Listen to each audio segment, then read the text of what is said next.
As long as the bots are not coming to light, they don't care because they're paying rake, they're on the site, they're pumping the volume, right? If you're playing against the best players in the world, you flip the script on them. You suddenly increase the variance massively. You get a much more bang for your buck by really drilling into the fundamentals, these very basic things, boring bread and butter things. Today's guest on Chasing Poker Greatness is MTT crusher Bryan Paris. Bryan is the second human being to cash for over $10 million in online MTTs, and he has over 30,000 followers on Twitch, and has also been recently building up his YouTube channel with clips from his stream that I think everybody should, go and check out. He's a grinder, a man after my own heart, and in today's conversation, we're going to talk about, what it takes to build a poker course, what Bryan focuses on in his one-to-one coaching sessions, the future landscape of online poker, what Bryan feels, should be done to keep the ecosystem healthy and fresh, and much, much more. So without any further ado, I bring to you my conversation with Bryan Paris, and don't forget to like, comment, and subscribe. Mr. Paris, welcome to the Chasing Poker Greatness podcast. How you doing, sir? Good, how are you? I'm doing quite well. How's Been a little while. Yeah, it's been a while. I've been 5 years or something? Huh? 5 years maybe? No, not that long, man. Come on. Only a couple of years. I don't even think my brand has been around for 5 years. Okay. Maybe 3 years. Right. Maybe 3. Yeah. I mean, we went through COVID. You probably came on like in the middle of COVID back then, and so it feels That like might it's have been been, it's been longer than it has been. We were talking in the pre-interview about the state of MTTs, especially in light of, me being on the cash game side of the industry, and I don't really have much visibility on tournaments these days. How is the tournament scene? Well, it's evolving.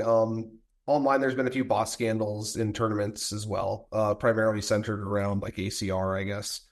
And there's been these large sort of bot farms where they kind of like max late reg, and they'll tank every hand to try to make the money. And then so like a significant portion of the prize. So they're battling that. That's kind of like the main thing that they've been battling on sites like ACR. I assume GG has it to some extent. I don't know the exact extent of it, but that's kind of like one of the main threats of online poker for MTTs. There's also some fears of like RTA. There are ways of fighting back against it. There are ways of like looking up if someone was looking up a hand in GTO Wizard at a certain time after the fact, and they can obviously detect like software running on the computer. So they're doing their best to keep the games clean. But online, it's getting tougher, especially at the highest stakes, I think. The mid stakes are still quite good. The fields are very big. We're getting a lot of new players from new regions of the world, like particularly South Asia, East Asia. A lot of new players are coming in from there on GG, on other sites as well. So we are growing at the mid stakes and at the lower stakes. The high stakes is tough at the moment, but I think you could still beat it if you study hard and you have people that you can, study with and sort of learn with. But for the moment, my sort of focus is trying to treat online poker as almost like a training of sorts, where I'm playing mid stakes, not with the goal of making the bulk of my income. I expect to make money, but the idea is to play mid stakes, create content around it, recording tournaments, making courses around beating mid stakes online, that sort of thing, and executing strategies that I study, and getting sort of volume online that way. And then my main goal is to make money playing live tournaments, bigger buy-in live tournaments, because that's where the real money is. And when did that goal come about? Well, it's I think over the last few years online, one of the things is I've had less time to keep up with studying and things like this and playing on all the different sites. A few different sites have kind of dropped off where I live, which is the Netherlands. So I've had a little bit more restricted options. I can't play on PokerStars for a couple of years now, for example. So my online options have sort of restricted a little bit. Some of these threats have kind of come into play with the bots and the RTA and that sort of thing as well, which have made the game slightly worse. They're still good. But I think that traveling around to EPTs in particular, EPT main events and things like that, it's a great opportunity to make content. And it's also just a great opportunity to have like a very high ROI. The combination of live poker structures and, being face-to-face with people, I think makes the edge at the top end of, especially for like, EPT main events, that sort of thing. The edge of this live can be very high if you can achieve all the edges you can get. What do you think is the difference in like ROI from, okay, let me kind of go back. What's like a quantify mid stakes online MTT versus high stakes as far as like I'd say high stakes is anything like 500 and above online, and mid stakes is probably like 50 to 500 or something like that. 5,500? Cool. And then like Yeah. the ROI for like the mid stakes online grind. Well, it's usually bigger fields, right? So it's kind of hard to nail down like your expected ROI. It's going to swing wildly with every big score. Mm-hmm. But maybe something like 30 to 50, depending on your game selection and how hard you're working. That's pretty good. 30 to 50 seems quite high. Yeah, if you're getting, I mean, that's assuming that you're getting in at a good time routinely, because there's this thing you can fall into like a trap where you wind up re-entering a whole bunch, and then like your average stack when you get in winds up being very short, so your edge gets diminished somewhat. So I think that might be a bit of an optimistic forecast, but yeah, I think under like ideal conditions with good game selection, you can certainly achieve that. And I'm like an MTT noob, so at what point should you be rebuying, like as it relates to like late reg? So it depends. I think for non-knockout structures, I'm willing to re-enter all the way up until the very end, because I think that there's sort of two things going on here. One thing is that you're coming in with a shorter stack, which obviously is going to diminish your edge somewhat. It's harder to have an edge. Your win rate of 10 big blinds is just not going to be that high relative to your win rate of 20, 30, 40. But the other thing is when you get to late reg in a non-knockout structure, you're buying in closer to being in the money. So there's actually an ICM benefit there. So those two things sort of kind of cancel each other out, I guess, to some degree. I think some people actually advocate max late regging. They think the ICM factor weighs out the other factor. So you can certainly make good arguments for it. The caveat is in knockout tournaments, you don't want to late reg too much, because if you late reg a knockout tournament, a certain amount of the prize pool has already been paid out. So the longer you wait, the more of the prize pool you're potentially missing out on. So like as a general practice, you should try to reg knockouts on time. But for other structures, it's okay. You can late reg. It kind of depends on what you want to study too. I think there's a great argument to be made in the pads. Patrick Leonard has advanced this argument for playing online nowadays. What you want to do is just study 20 big blinds and under, like ICM adjusted ranges. Just study the hell out of those and just late reg everything. And you'll like very rarely be put in a spot outside of that if you play on GG right now. That's very clever. Very clever strategy. What would you say is the ROI you suspect for the live events, assuming you're doing things right? I mean, again, it's quite hard to say, but I think you can easily get north of 50 and maybe even 100, depending on the lower buy-ins. Like amateur players live will give you just unbelievable scope for edge if you're looking for it in all the possible spots. When you get up to the professional level, people are much better at hiding things. They'll still give things away here and there, but I think over a long term, obviously live, there's travel costs, there's all these sorts of things, but like the good thing about live is for the lower buy-ins, you can actually get in quite a few each day, because they'll have multiple flights, these things, they'll have re-entries, these sorts of things. So if you're playing a 1K live, like on average, you'll be putting in like 3 bullets or something. So it's more like you're playing like 3K worth of tournaments in a day instead of 1K. Whereas like if you were traveling to play 1K worth of tournaments in a day with an expected ROI of 50, you're making $500 and you subtract travel costs and stuff, maybe that's not worth it. But if you're doing 3K worth of tournaments in a day, the 1,500, that is worth it, right? So I think that the combination of being able to like select soft gains and you actually can get in a surprising number of buy-ins, especially at EPTs and things, makes live poker like a pretty attractive prospect. It's also growing like tremendously. We're setting records every year in live tournament fields, which is not really the way I expected things to go. It kind of seemed like poker was on like a slow decline for a long time, but something seems to have revitalized it lately, at least in terms of live tournaments, where the scene is just growing quite a bit. So I think it's a good time to focus on live. Nice. Any factors contributing to that growth that you can tell?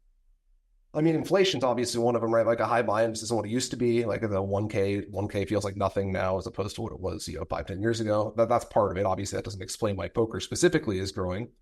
I guess the streamed, some of the streams like the Poker Go streams, like the Triton, things like this, they give people sort of an aspirational thing to look at in poker. Yeah, I can't really pin it down on one exact thing, but it is very nice to see live poker still growing.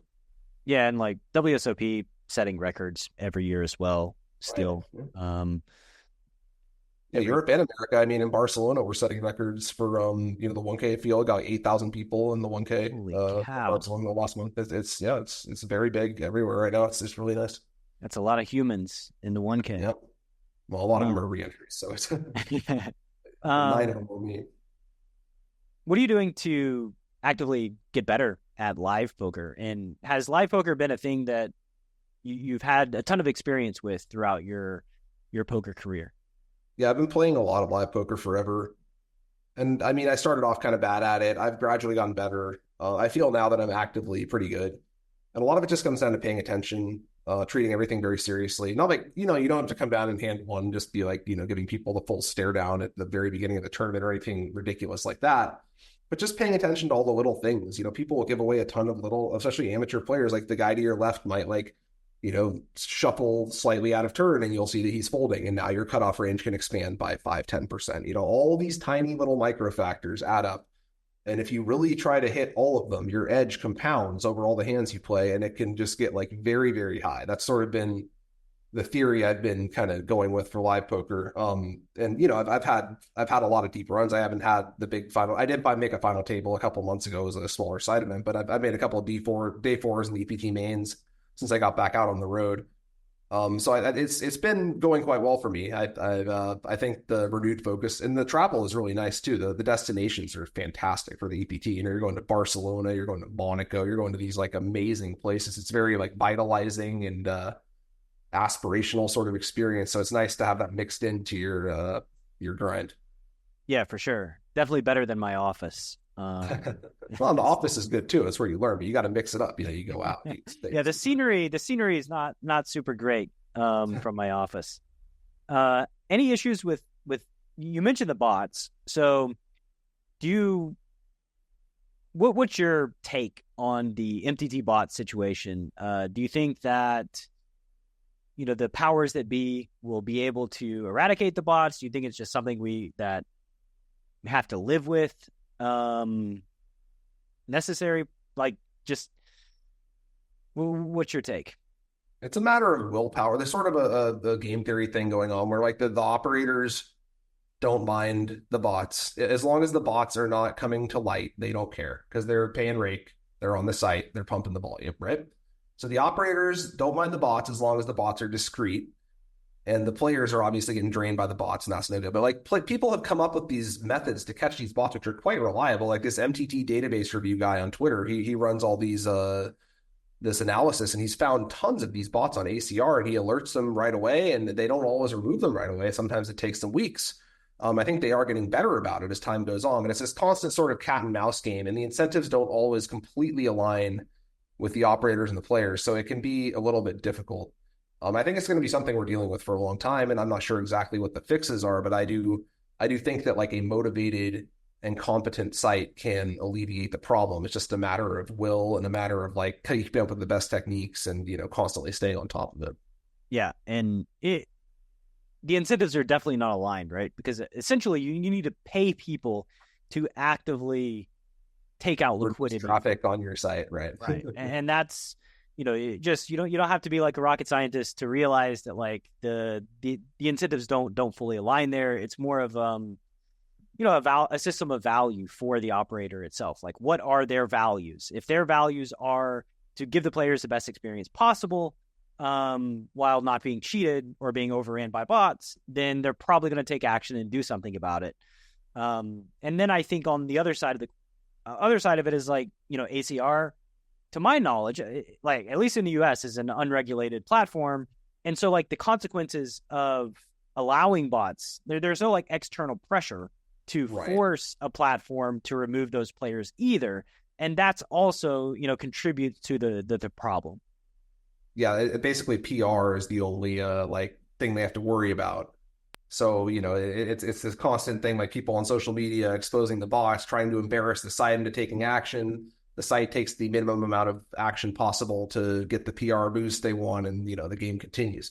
But I think as long as it's kept, they're always going to exist, I guess, on some level. As long as it's kept under an acceptable level, the games will still be beatable. It's not a good thing, though. It's certainly not a good thing. And I think it's gradually going to drive traffic to live poker, especially as people learn about the problem. If you're a recreational player, it's one thing to have to contend with a bunch of professionals. It's quite another to be playing as literal bots. I mean, that's just not an attractive proposition at all, right? If you're a rec, you can be like, oh, I'll go on, I'll own these pros, I'll bluff them once in a while, I'll show them the bluffs. If you're playing bots, you're just straight up losing your money, and there's no redeeming factor, right? So I think it's very important that the problem is addressed, at least to a degree acceptable enough to sort of restore the public faith in online poker's integrity. Yeah, and I mean, the poker dream has to stay alive, right? Like, Yes. if online poker or live poker is to exist continually far into the future, then the poker dream must be alive. And the more bots that invade these platforms and just take win rate and liquidity out of the pool, and the platforms are cool with that, the less the dream thrives. And then eventually the industry is just kind of ruined from all directions. And so, like, it is, I do think a lot of platforms take the short-term view of things and not the long-term view. Sure. I mean, the thing is, it's sort of a prisoner's dilemma type situation where it might be rational for them to take the short-term view. Yeah. Sadly enough. But the good news is live poker is still growing. Live poker is immune to some of these things. There are still possible things you can be doing, but it's a lot more difficult.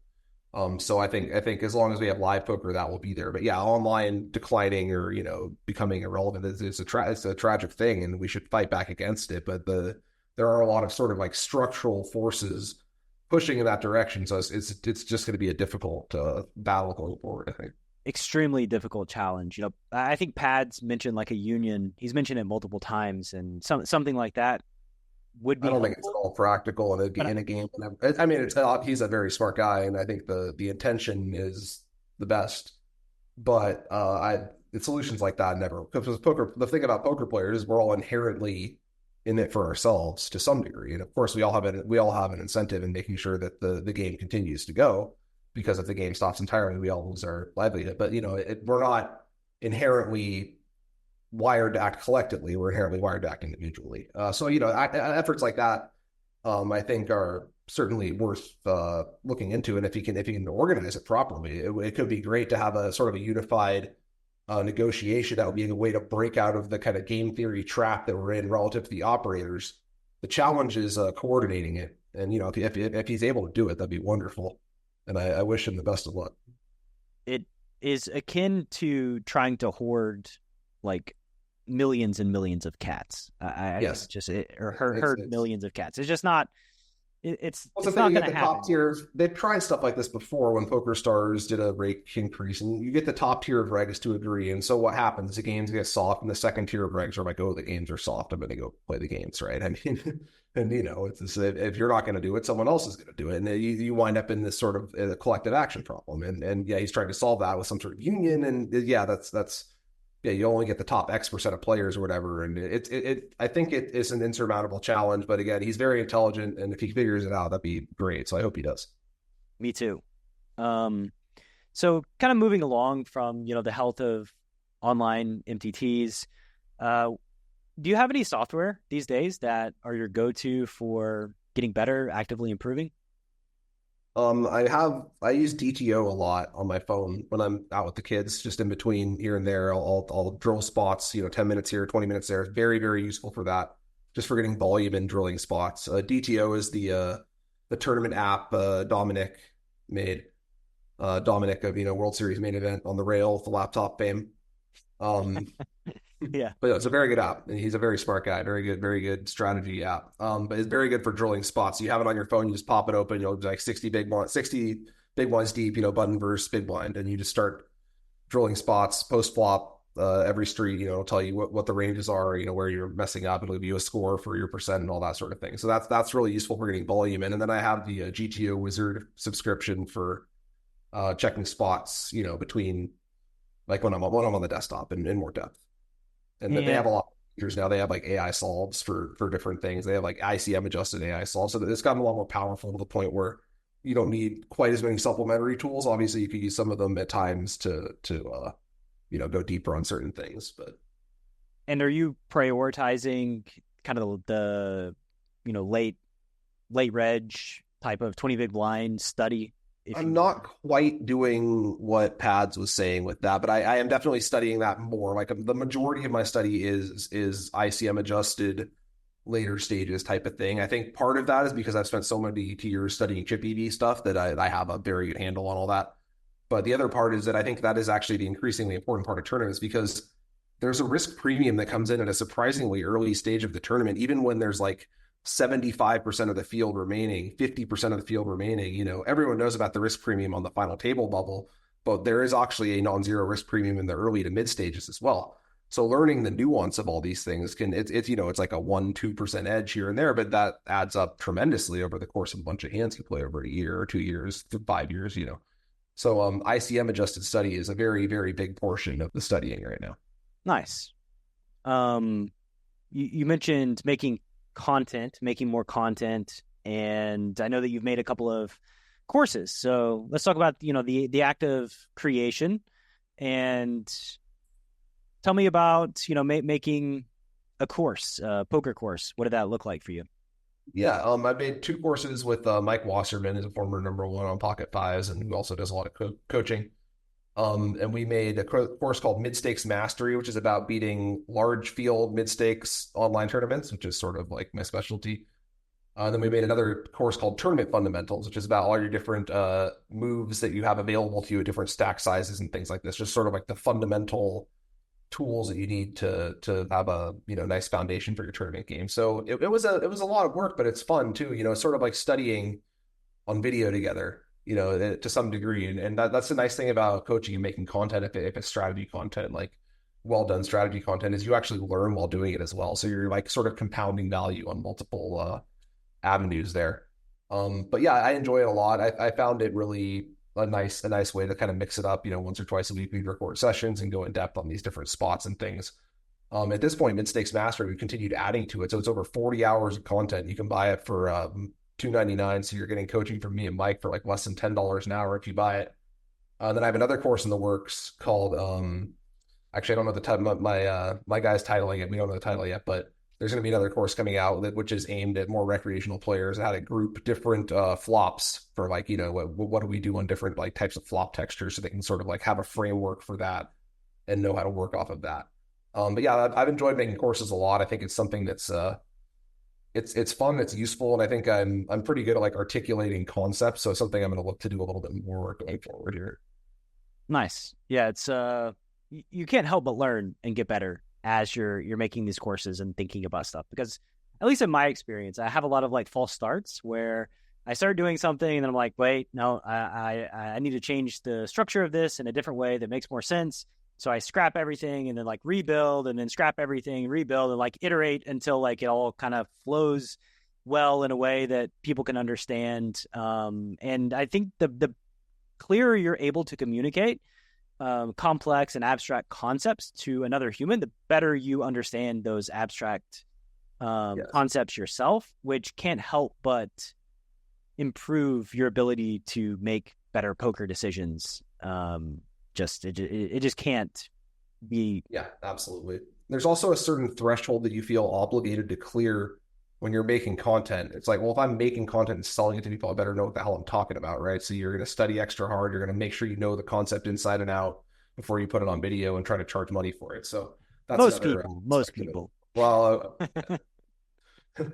ideally. Yeah, the humans with integrity will go that route. But I mean, I would hope to say that I've understood the concepts I've made videos about, but maybe I slipped up here and there, but we're doing our best.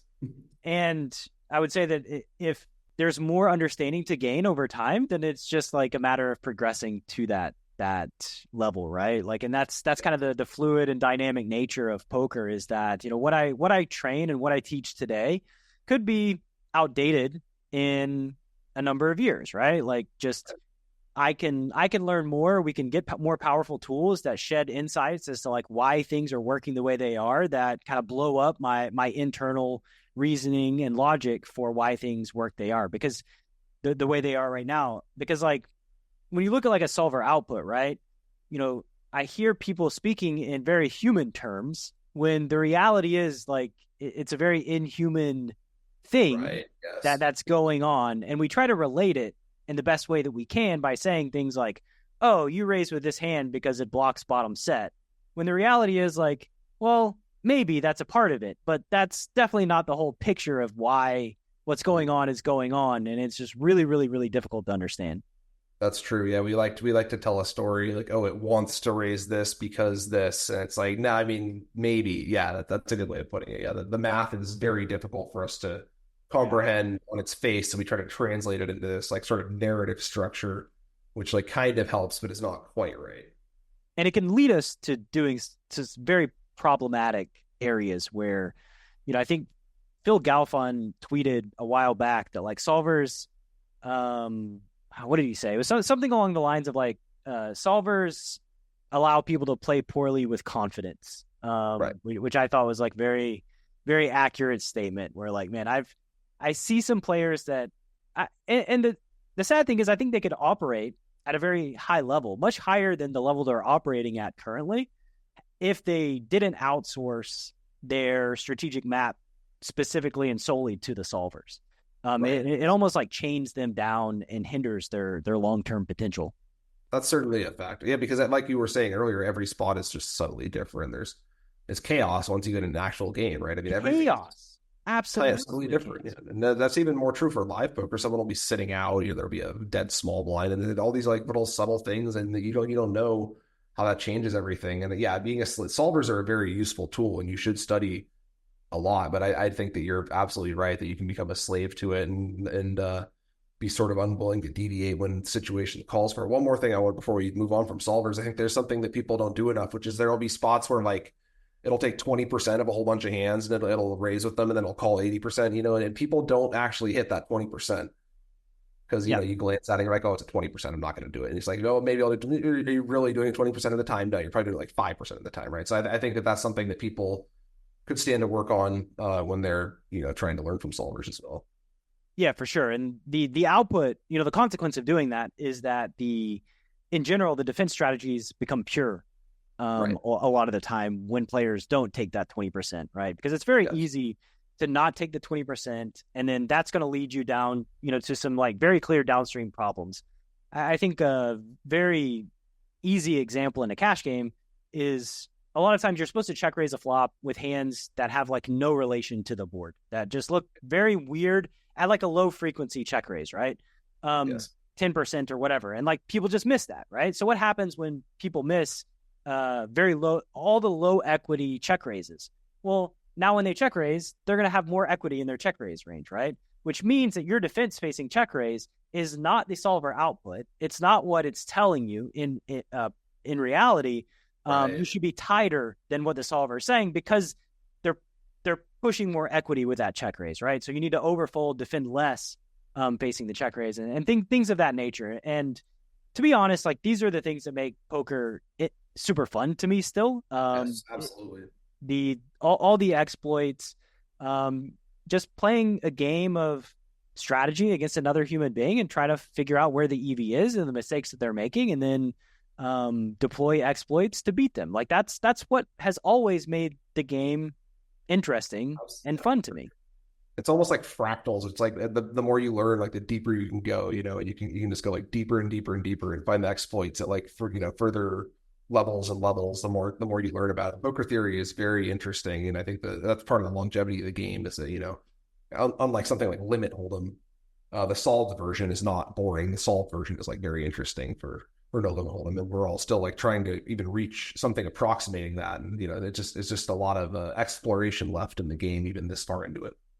Yeah, I mean I'm 20 years into my poker career. You're 20 plus years, somewhere around there. Almost 20. Right, and to me, it's still interesting. I'm still excited, like learning and growing, and like I say it sounds like a cliche, but I really do learn something new every day. And I've been playing pretty much daily for all that time. So yeah, it's nice. And I think to have longevity in the space, you really need to be kind of like addicted to progress and that addiction to learning and strategy in order for it to work over the long run. Because eventually, like if you don't love the strategy, if you don't love learning, if you don't love progressing, you will burn out. You will come to not really enjoy playing. You'll come to not really just enjoy being in the poker space, but might be chained to the poker space due to lack of other worldly skills. Yeah, absolutely. I've felt that way myself, and in times where I get burned out, you work too hard, or you don't study enough, you don't really enjoy it enough. I think you do have to sort of enjoy studying. You have to enjoy like exploring poker theory for its own sake, almost. We've mentioned Pads a few times in this podcast, but I think he's one of the people who does that the most. He'll just like come up with these like crazy scenarios just to like see what the solve would look like, and he'll go to these like great lengths to solve these like bizarre scenarios. And then it's just like you have to have that sort of like inherent curiosity about the game, and true if you want to really be like excelling at the very top end of it. And, something we were talking about in the pre-interview too that makes the game more enjoyable to me is, and you brought it up just now, the inherent chaos of actually playing poker. Like, we study poker a very sanitized way where we just like, oh, okay, we're in GTO Wizard and, we open the cutoff and the button 3-bets, like what hands do we 4-bet? What hands do we call? And like, what boards do we check raise? Et cetera, et cetera. But like, we don't really look at spots where the cutoff opens, the button 3-bets, and then small blind cold calls cold calls 8 big blinds off of like a 40 big blind stack. You're like, oh, this isn't something that like I'm prepared for, because this literally never happens in GTO Wizard. And so you must be a strategist and must figure out you must figure out essentially the fundamentals of what's going on in strategically, so that you can be a real-time solver and do your best to come up with strategies on the fly that you believe are strong, and will capture EV in these very unique, weird spots that just tend to happen no matter what you're doing. Like, I think I've never sat down and played a poker session where everything just happened the way that I thought it would. Inevitably, you get just many, many, many curveballs that are thrown your way. And that's doubly true in tournaments, because when you study ICM adjusted solutions, every subtle difference in stack sizes changes things, right? This guy has 10 big blinds and you run the sim. Maybe next time he has 7 big blinds and now I'm raising an extra 5% of hands, or he has, 15 big blinds and now I'm playing tighter, or, all these different tiny little things. So I think when you're playing tournaments, especially, the notion that you like already know all that there is to know is just like, I've had friends who've been struggling and they're like, oh, I'm playing well. It's like, I mean, the notion that you're like even coming close to capturing all the possible EV in all these spots is just like ludicrous. You have to just keep striving to improve all the time. I mean, there's way more to learn, no matter how much you've already learned. Yes, I agree 100%. I saw that. Are you doing one-to-one coaching currently? Is that yeah? I'm starting up again. I've got a few clients already, but I'm adding more. How do you like that process? What does that process of a one-to-one private coaching session look like with you? Depends on what people want, but what I generally like to start with is a database review. So if someone plays a significant amount of volume online, and I've had people who are more recreational come to me for coaching as well, of course, but if someone is like an online regular or an aspiring online regular with a database, I like to start off with a database review where you look at their overall statistics for, VPET, PFR, 3-bet for various positions, check raise, flop, all these different things, kind of see how far they're deviating in each category, and then you can kind of drill category by category. Like the common one is you'll look and you'll see someone's folding the big blind way too much, and you're like, all right, well, let's start with that. Like, how do you defend the big blind?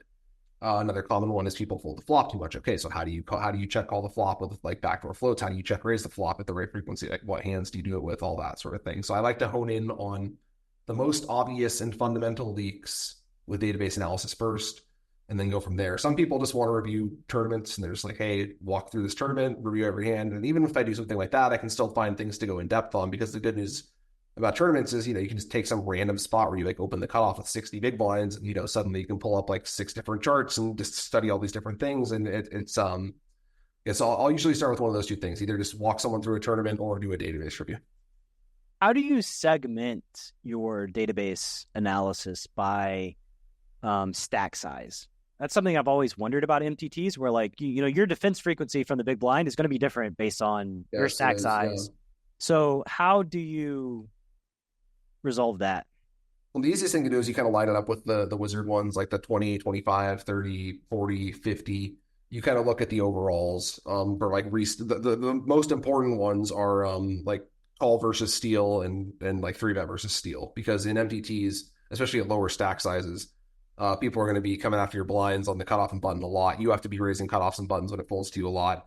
It's very important to make sure you pick up all these like kind of like late position dead money sort of spots in MTTs, because there's antes, the blinds are going up all the time. It's very sure. that sort of thing is a lot more important than it is in cash, I think.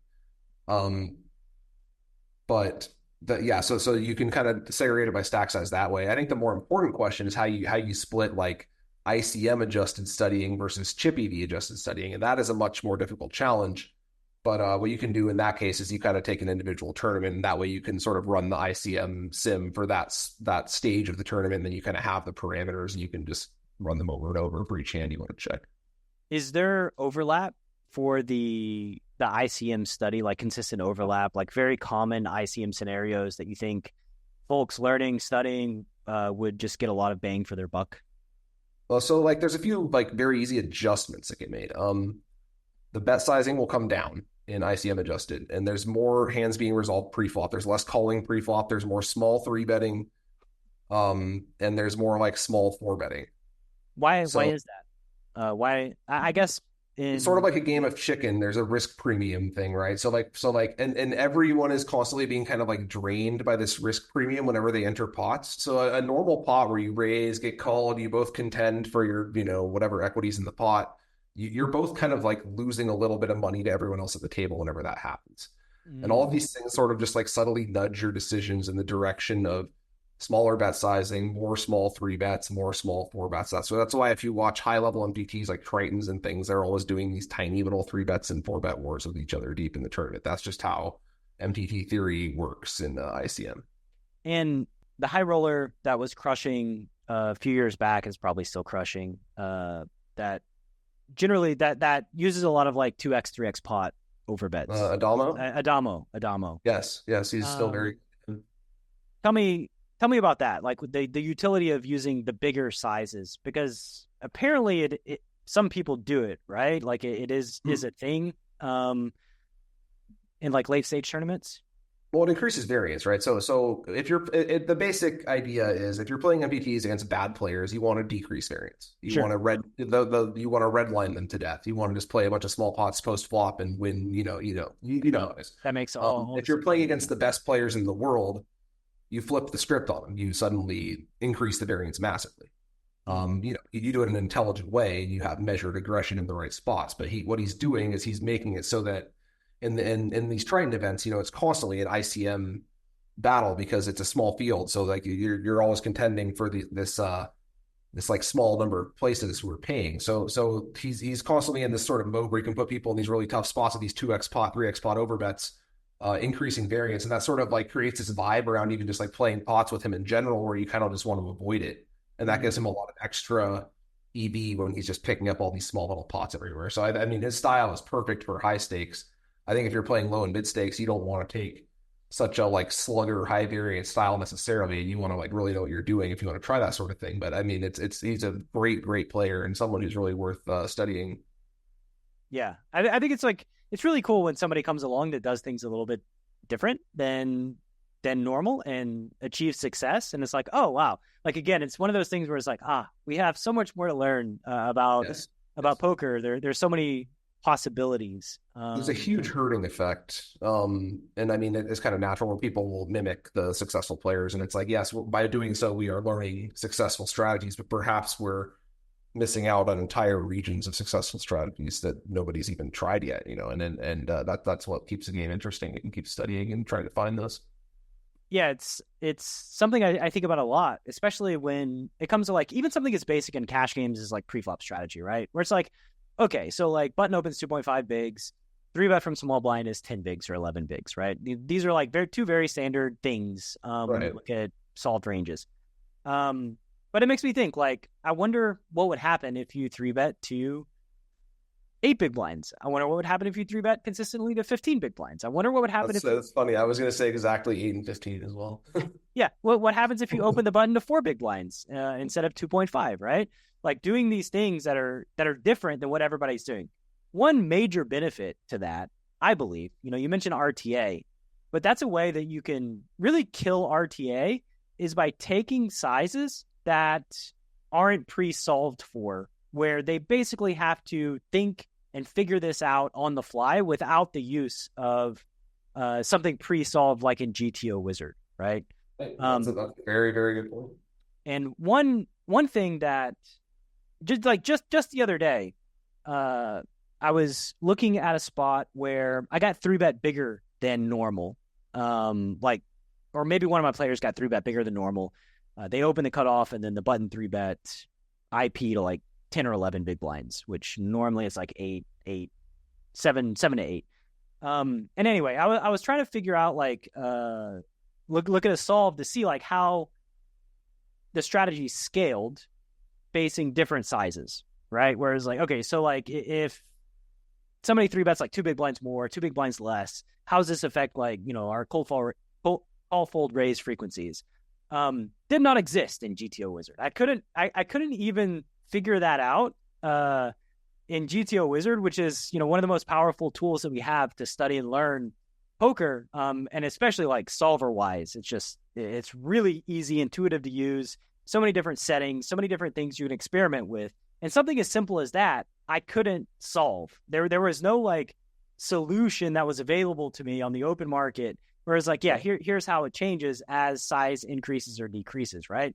And so I think, for people dealing with the RTA problem or thinking about the RTA problem, doing things that people can't just look up, actually, you can level the playing field a little bit where, oh, now this person that's overly reliant on these kind of tools has to think for themselves. And that's the ultimate goal, right? For people that outsource their strategic map to a solver or some sort of software or something else that's not themselves, make them think for themselves, and they're going to fuck up big time. Right. Because they don't that works normally on do bots too, right? On the bots that we're talking about. I mean, if you start opening to different sizes and things, they won't have the right script. Could definitely. Well, it's not just that they don't have the right script. They don't have data in dealing with this size, and so they kind of have to like figure it out on the fly. And it's conceptually a little bit similar, where like, oh, they don't have data, so they're just gonna like try to figure it out and likely make some pretty big blunders in their attempt to figure it out. It's just a matter of like being able to predict where those blunders are going to be. It's a difficult computational task to figure that out for sure. But in theory, it's a way you can get one over on the bots, I guess. Yeah, you need data too, right? Like you just need you have to data analyze them back. Yeah, you just like need a lot of data to figure out how they're responding versus these kind of weird sizing schemes, weird lines, etc. But it is definitely a way to combat the bots, because like the reality is like we're playing no limit hold'em with just so many, like an infinite number of different sizes that we can use. I don't think that poker will ever be like fully solved from that perspective of having an answer to every single size that's available. And the more that we do things that are common, the easier it is for people to have an optimal response. Yes. Really just across the board. Yeah, that's true. Going back to your one-to-ones, how has your process evolved kind of over time? What have you learned about doing one-to-ones? What have you tried to do that maybe didn't work so well?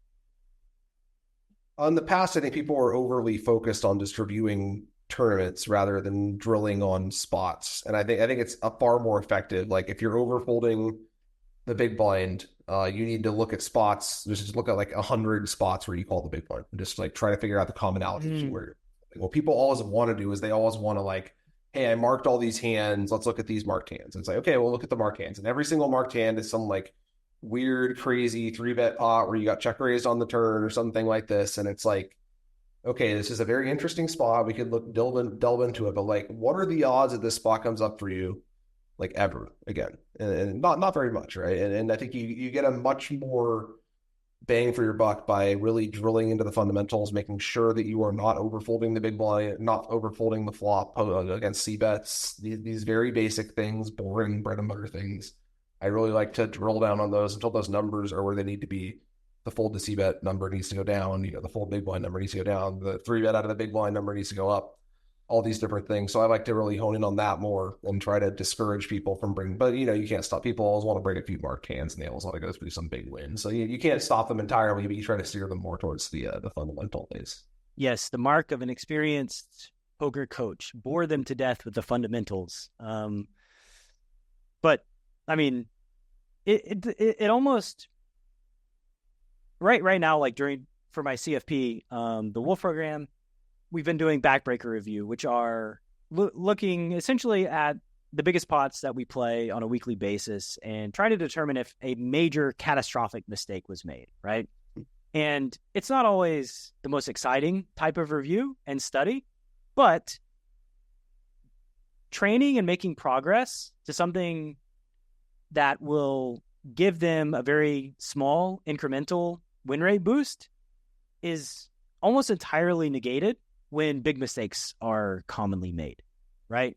Like you can't overcome gigantic mistakes that are very common. And so Yeah, that makes sense. it just halts all progress as far as like strategic, and goes back to like, okay, we got to get this right before we can like make progress and move forward, right? So yeah, That's just like the opposite. That's a very interesting. That's a cash versus tournaments thing, though. I think because your downside in cash is what you're 100 big blinds deep all the time. You're down. It's much more about avoiding catastrophic downside, I think. Whereas in tournaments, you're often playing 10, 20, 25 big blinds. You have to maximize like when you steal the bigs, when you re-steal, all those different things. I think it's much more important in tournaments. So yeah, it's a very interesting difference in approach there, almost like a complete opposite. Yeah, tournaments. Tell me, what's a mistake you think that people, maybe like a cash game player who's moving to tournaments, is likely to make? Well, I mean, one of them is just not adjusting for short stack, different things. And there's things that are not necessarily intuitive. There's certain hands that you have to just like flat with at 30 big blinds that you might be tempted to 3-bet with or whatever, because you can't quite 3-bet call. And these considerations don't really come up so much in cash. It's much more the deep stack and like just like pure motivations and how you like construct your ranges pre-flop, I think.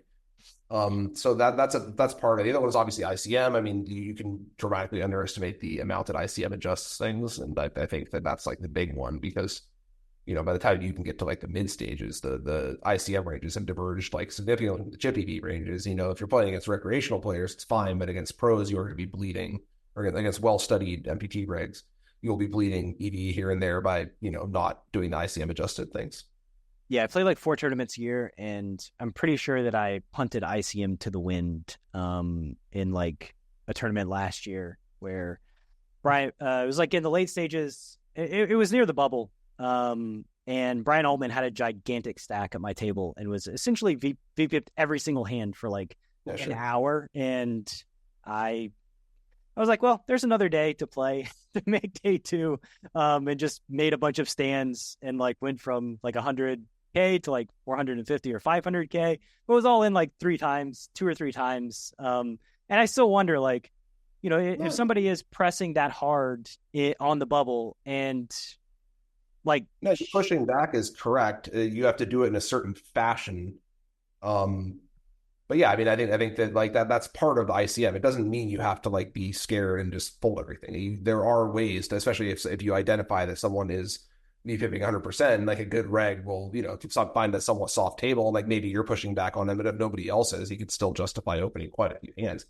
Yeah. So yeah, part of the ICM adjusted study is identifying spots like that and identifying adjustments to make. And I mean, it sounds like you did a great job of doing that. I don't know. Well, I'd have to see the hand histories, but from your description, it sounds like it went pretty well. It was basically like, you're 3-betting every single open and you're opening every single hand. I have ace queen.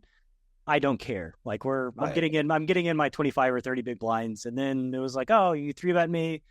Like I open and you 3-bet. So I'm never folding to the 3-bet because the 3-bet's been coming 100%. Like, which is something like I kind of see in tournaments too, where like, he's being very active, but other players would like open the cutoff and then he would 3-bet and they would fold. And it's like, dude, like what did you think was going to happen here? That's part of it. I think that's part of it because tournaments are constantly about making all these little micro adjustments, the game, the stage of the game you're in, the way the person's playing, all these different things. And it's hard for people, they mess it up. And I think that's an example of it.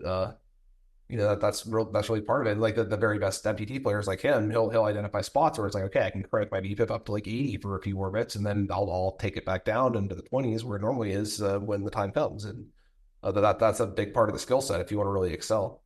Yeah, and I will say that like his presence and that's part of it too. Very part of it. It's almost funny in a way where he was paying attention to everything. Like I could tell he's paying attention to everything, and like he's taking every little data point into consideration, very locked in to what's going on. His strategy was pure, very pure though. Like Yeah. it didn't matter actually what he was taking in because like his strategy was at that moment ratcheting it up to 100%, right? But I mean, even that's like, yeah, that's the market experience and the good that table presence thing. That's what I've been really trying to focus on when I've been getting back into live this year. Because I think like a lot of people study and they come to the table and they're like, oh, I'm up against a bunch of recreational players. I'll just kind of like be on my phone, whatever.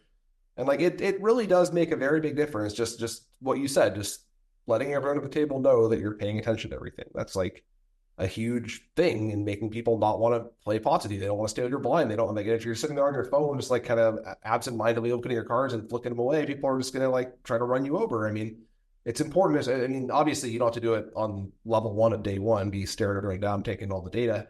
But it is important to have that table presence, particularly deep in tournaments when there's spots where you can just kind of like dissuade people from opening or dissuade people from playing pots with you, and you can really run up very big stacks in those stages. And then that's how you see these same people making final tables again and again and again. The edge can be quite large. Yeah, and when I think about it, actually, from I never thought about it in this way before, but live cash win rates can be exceptionally high, like crazy high. Like if you play 100 hands every 3 hours, that's like 33 hands an hour at a live cash table. And, there are 5-10 players that make 150 an hour, right? Which is like 15 bigs per 33 hands, which over 100 hands, that's 45 bigs per 100, right? That is a shitload of big blinds. That is, Quite just a few stacks, right? So you get some like really big pots to juice that win rate, I assume. That's how that works. I it's part of it, but it's also just like you get so many opportunities because people are making such catastrophic mistakes kind of across the board that you just don't really get playing online because people are way more technically and fundamentally sound. And you can like, people will give a lot away based on like sizing. If you just pay attention to where like, oh, this person's like splitting with their good hands and their bad hands. They bet pot when they have a value hand, and they bet like half pot when it's kind of like a mediocre hand, and then maybe another size for like their air, right? They just split in such an obvious way that makes the defense very pure, and you can just like print. And then in the spots where you're supposed to get stacked, you can avoid the coolers based on just the sizing schemes that they give you. So it's like, or if the jackpot is when you're very deep, somebody uses a size that indicates value and you have like the nuts, right? That's one where it's like, oh, I just get to stack you like every single time here because you've already signaled you have a good hand and you're just not going to fold it to aggression. So I think that again, but you have to pay attention to these kind of sizing splits. You've got to pay attention to your opponents. You can't be on your phone watching Netflix, which is something that I see surprisingly a lot of I don't get that. better players do. But yeah, I just think it's that there's an infinite number of ways you can lose money playing poker and lose a lot of money very quickly. And in live poker, people are very creative in how they lose their money. Those ways, yes. They lose it very, very quickly. But the thing, I played a lot of live cash, but that win rate is stunning, and I mean that makes sense. Yeah, when we say like the edges are quite large if you pay attention to sizing splits and things like that. right? And then when I think about the tournaments, like the 1Ks, the 2Ks, and how like it seems as if there's a similar crew of people that tend to like go deeper in these things, like make day 2 or final table. It's just like you see a lot of the same players kind of bubble to the top, even in like limited sample size. I think a lot of that is due to like, oh, if they're pushing like a 40 BB per 100 edge against the field, or like a 30 to 40, naturally they're going to build chip stacks. They're going to suck a lot of chips their way, and they're going to go deep routinely in these types of tournaments just because of how big that edge can be. It can be a tremendously large edge. I will say another part of that is re-entries. The very best regs are always firing 3, 5, 7, however many it takes, whereas the recreationals will fire 1, maybe 2. So you will see that they get to take multiple shots at getting that big stack. So that's another big part of why you will routinely see the same names going deep. But to your point, the edges in live MTTs in particular can be just like tremendous at the top end of things. and for re-entering in live MTTs. So I imagine if you re-enter at any phase of an online MTT, same is going to be in play for a live MTT, right? Yeah, I think so. I mean, and even more so because you've already expended the travel cost and the opportunity cost of attending. And there's no bots. And there's less, no bots. And there's less knockouts too live, and the knockouts are the ones you want to avoid late regging. So since very few tournaments live are knockout, relatively few tournaments live are knockout, you can just late reg everything pretty much. Nice. It's still better to try to. So I always try to get there on time as well. To farm some of the early money. The recreational players like to get there on time, but then I'm happy to late reg as late as I need to. Yeah, that's great. I've wondered about that. Like I've wondered how much edge there is to gain, like late regging at the very last moment. But it seems like there's still a significant amount of edge, especially not being bots that are right late regging that are sucking the EV out of the pool. Probably players making bigger mistakes, but not really. I think the shorter stack you are, the less you can capitalize on those mistakes. Yeah, I mean, it kind of depends on how well of an ICM adjusted ranges you have, because that's where your edge is going to be if you max late reg. Because generally the late regs and MTTs extend quite late now. So when you max late reg, more than half the field will already be gone, which means that there's like a fairly reasonable risk premium attached to every decision already. So I mean, it doesn't completely overhaul everything like it's a final table or anything, but it's enough of a subtle difference that if you are well studied in that and your opponents aren't, that can be enough of an edge to make up for you having the 10 big blinds or whatever, because you double once and now it's 20, and that's a playlist stack. Very nice. Well, do you have I think we're on the verge of shutting it down, but do you have any predictions for online MTTs in the future? I think some sort of new format will have to be popularized at some point. Like progressive knockouts have been very good in extending the lifespan of online MTTs. I think they're harder to solve in real time. They're harder to solve in general. They add a lot of strategic wrinkles. That's something we didn't really get into, but a significant portion of MTT action already is progressive knockout. It's almost like a completely different game you have to study. So online has sort of diverged from live in that regard, where there's way more progressive knockouts online. And I expect, to your question, I expect that trend to continue. I expect more variants to be discovered and popularized over time as people sort of solve the existing ones and they become boring or whatever. I think something akin to progressive knockouts will be gradually popular. We already have mystery bounties, which are not quite as popular as progressive knockouts yet, but they're getting more popular. So I think more things like that will come up over time as they discover little wrinkles that keep it interesting. How do you feel about the mystery bounties? It's not my favorite format. It's okay. There's a surprisingly large strategic adjustment that happens right after the bubble bursts, at least the way it works online.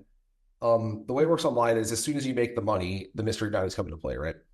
So 15% of the field or whatever makes the money, and half the prize pool is in bounty. So that means the average EV of a bounty upon immediately making the money is something like 7x the buy-in. So the EV of bounties is like enormous right after the bubble burst, and then gradually goes down over time, depending on when the biggest bounties get open. So it can be very interesting right after the bubble burst. There's this like feeding frenzy of bounties like right away, and then it kind of settles into like a sort of slightly more normal tournament. But if you have a keen understanding of those dynamics and are willing to gamble at the right times, it can be a very good format. As far as its like longevity and it's like, merit in a vacuum, I don't know. It shouldn't be too much in the schedule, but it's fine to have them occasionally. Any ideas for any poker variants? I mean, I haven't thought about it too much. There's one that I've played. I guess it's just like it's like an Asian derived sort of structure where it's like everyone antes, but then the only blind is posted on the button. Okay. So it's like the button posts a blind, and then action starts immediately left the button, and then the button gets to act last pre-flop, and then the button, and then it also goes. It was like a cash game format. I didn't care for it that much because I think it gives too much power to the button. But that's one option, something like that, just like a slight tweak in the blind structure, the slight tweak in the ante structure, just something like that. Even, anything would just throw a wrench and all the pre-solved stuff that's also widely available and kind of throw people back into the early stages of figuring things out would be welcome. And I think they'll have to come up with something like that over the next couple of years. Yeah, let's hope that they can come out with a fun and exciting new variant something that's not too turning into slot machines or whatever. Mystery bounties are already kind of pushing in that direction a little bit more than I would like. They're acceptable, but kind of like on the edge of what's acceptable. So I hope they don't go that route. But whatever keeps the game fresh. I hope they're innovating. Yeah, cool, man. Well, before we cut out, where can the Chasing Poker Greatness listener learn more about you? I'm posting daily tournament recaps on Twitter and YouTube right now. So if you want to follow me on YouTube, B Paris Poker, every day there's a video of a tournament that I play with all the dead time cut out. It's just every hand, including the folds, and then analysis of the hands I beep it. So I'm releasing those videos daily. Good way to get started in terms of like learning about tournaments and watching some of the action. I will be back on Twitch a couple times a week as well. B Paris Poker on YouTube, Twitter, Twitch, and Instagram. Nice. And your tournament, your courses? My courses, Mid-Stakes Mastery and Tournament Fundamentals, are both available. If you go to my Twitter account, you can find a link to buy them there. And then the new one is coming out soon. I will be advertising it on all my social medias when it does. Yeah, as soon as you figure out, as soon as they tell you what the name of it is, then yes, they're they might have already told me. I might have forgotten. I don't know. It's... Such is the way. Well, it's been great having you on. Great catching up. Let's do it again in the next few years, and hopefully we'll have more variants to talk about and some giant live tournament scores. It's always fun to be on. It's nice to sort of talk to the cash game world and see what's going on over there and what the similarities and differences are. So yeah, we should definitely keep this going, and best of luck going forward, and hopefully we have some nice successes to reminisce on next time. That'll be nice. Cool, man. This is Chasing Poker Greatness with your host, Brad Wilson.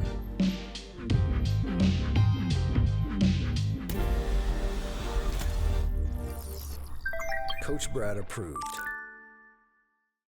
Are you a lone wolf searching for the ultimate pack? The CPG Wolf program is a close-knit brotherhood hell-bent on one thing only: chasing poker greatness. Powered by bleeding-edge wolf strats and led by Coach Brad and his lieutenants, CPG Wolves are systematically prepared for almost any spot they'll encounter on the green felt. If you want to plug into an elite team and have a step-by-step game plan to realize your full poker potential, you can apply at cpgwolves.com. Space is limited, and the pack is only as strong as its weakest member. So only the hungriest, grittiest, and most driven will be accepted into the program. Applications are open at cpgwolves.com.